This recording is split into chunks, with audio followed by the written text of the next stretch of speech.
It's time for the Northwoods Cooking Show.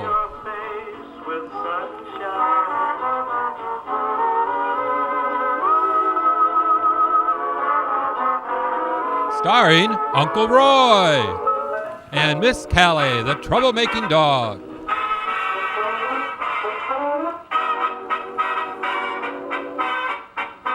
Happy Valentine's Day from the Northwoods Cooking Show. Hi, and welcome to the Northwoods Cooking Show.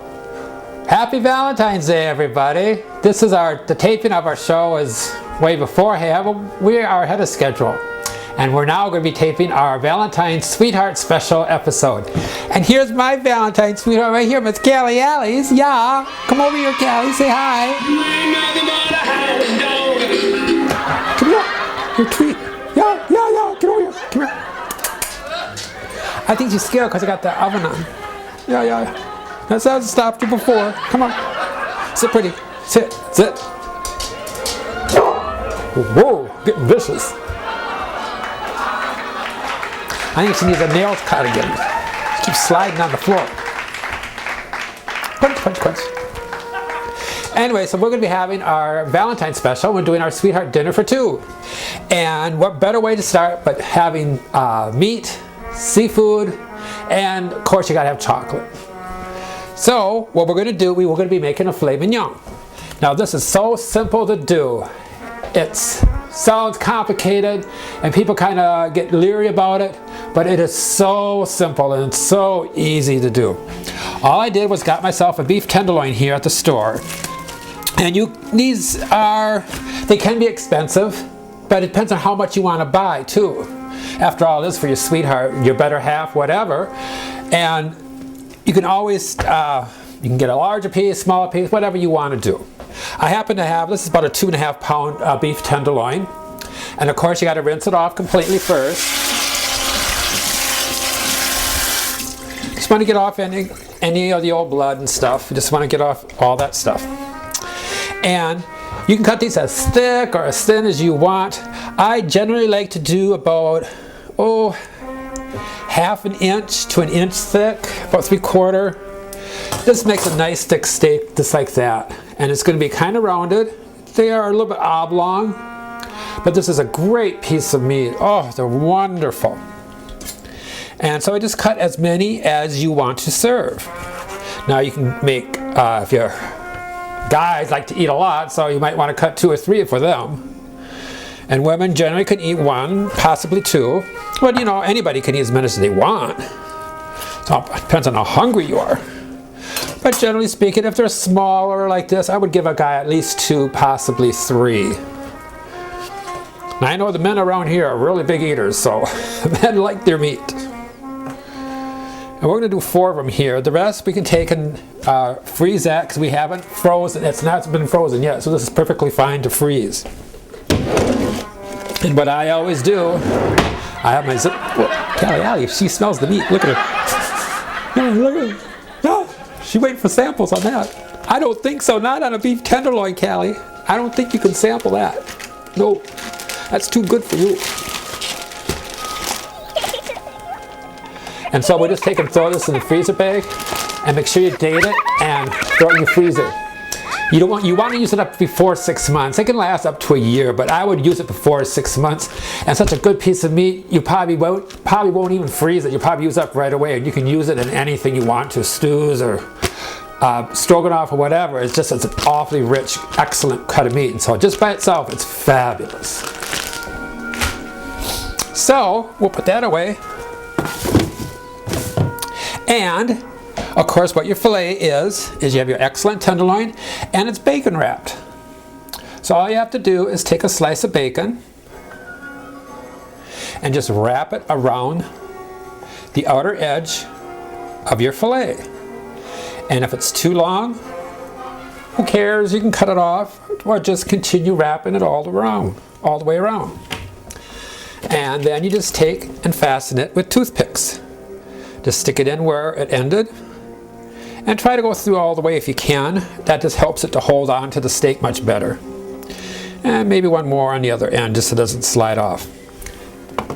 And what I like to do is I'm going to take and spray, of course, my pan.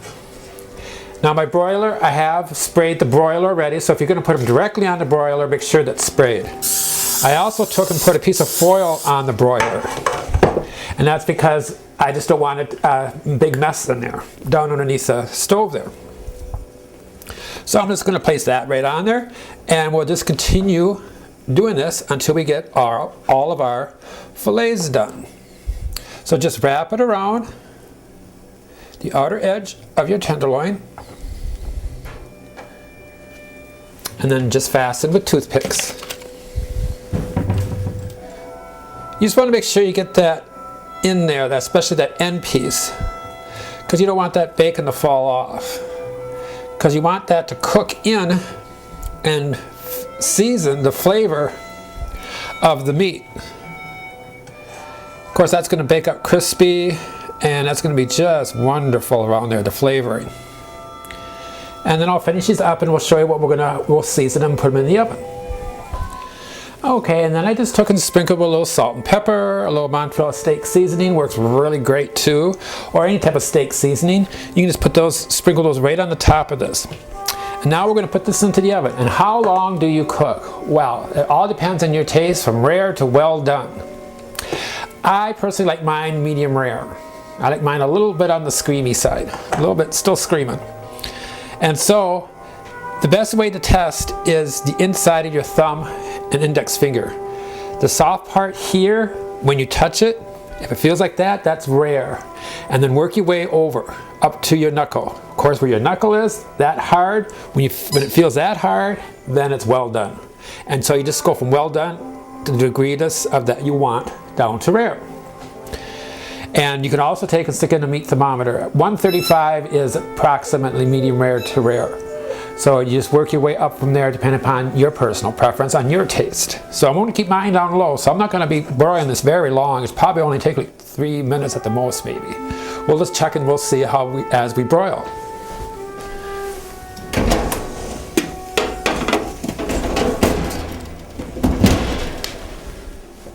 Now, let's see, I want to set a timer on that just to be on the safe side. Because I don't like to overcook my steaks. I like them screaming. I don't like them well done at all.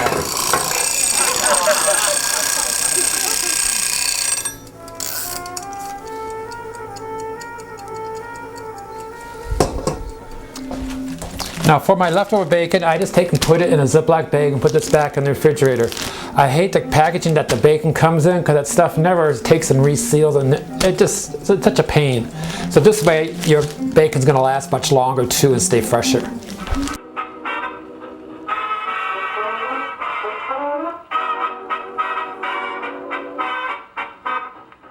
And now for our second dish, we're going to be making our shrimp scampi. What we need for that is butter. We're going to need a little bit of butter for that.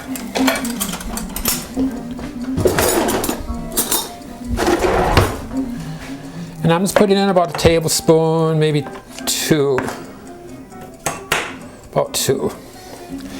And you want to drizzle a little bit of olive oil over that. That's what makes the scampi, is olive oil and butter mixed together. You don't need this to be heavily deep, but you just want to make sure there's a nice moisture in there so that it coats the shrimp completely.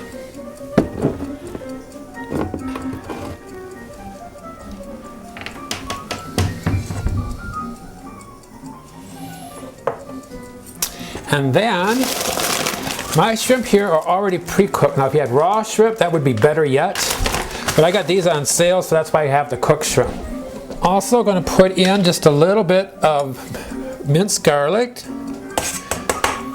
You don't need a lot, because you don't want to get too garlicky, but you still want a little flavor to that shrimp. Now let me check on those fillets and see how they're doing. Oh, they're coming along nice. Smells good. Mmm. Uh-oh. There's Callie Alley. You heard me say the word. Now look at her. She's staring. She's right here in the doorway. You can't really see her that well. She's hiding. Then we just take and plop our shrimp in. Of course, you can put in as many or as little as you want. Depends on your preference again, too. But I'm just spreading these around. Now, these are pre-cooked, and these are the smaller ones. So these are probably going to shrink up quite a bit. And on top of that, I need a little paprika.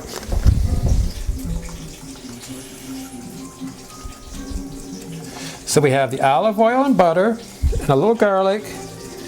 You put your shrimp in and then a little paprika on top. And that's all there is to it. Very simple. And then we'll put these under the broiler too. Now if you have regular raw shrimp, you do the same thing and you just have to cook it just a little bit longer. They take about 3 to 6 minutes depending on the size of the shrimp. The smaller, the quicker they cook. You don't want to overcook your shrimp because then they're going to get rubbery and tough. That's what a lot of people do. So just watch them carefully, and 3 to 6 minutes of raw shrimp, and these are already cooked. So these are going to take about 3 minutes, so just to thaw out enough to warm up. Because we don't want to overcook these either. Now here's our wonderful Valentine's dinner. Here we have the shrimp scampi, all the wonderful shrimp in there, and our filet mignon. And now remember too to take out your toothpicks before serving so you don't bite into those, or so you don't break into them. This is Miss Callie. I have a TV show on cable called the Northwoods Cooking Show. And she's my assistant, and she helps out in the kitchen, and she helps us to cook and bake, and it's a lot of fun and entertaining. It's also on Facebook and YouTube. And I have it on like 10 different channels across the nation. And it's just cable access, so it's just local, and it's fun. And Callie, look at Callie's. Look, I got so many weapons here. Look at. I got so many here. I don't have enough frames for them.